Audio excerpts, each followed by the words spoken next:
এই জ্বলন্ত মোমবাতিটায় একবার হাত দিয়ে দেখুন তো। কি ছ্যাঁকা লেগে গেল, তাই তো? হ্যাঁ, আজ থেকে প্রায় ২০০ বছর আগে স্বামীর মৃত্যুর পর জ্বলন্ত চিতায় জীবিত মহিলাদেরকে পুড়িয়ে মারা হতো। এই প্রথাটি ভারতের বাংলাতে বেশি প্রচলিত ছিল। এটি কোনো শাস্ত্র বা ধর্মে লেখা ছিল না। এটি সমাজের রক্ষক এক শ্রেণীর ব্রাহ্মণ এই প্রথাটি চালু করেছিলেন। সালটা ছিল ১৮১১।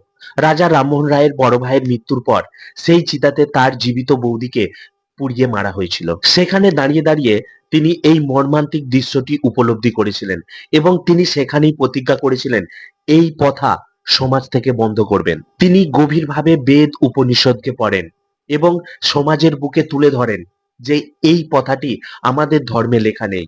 এটি ব্রাহ্মণ শ্রেণীর তৈরি করা একটি পন্থা। এই প্রথাটি একটি কুসংস্কার প্রথা।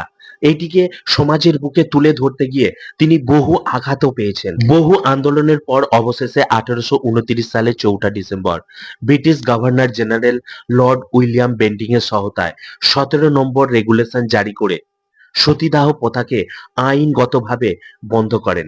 সমাজ থেকে এই কুসংস্কারকে চিরতরে মুক্ত করেন।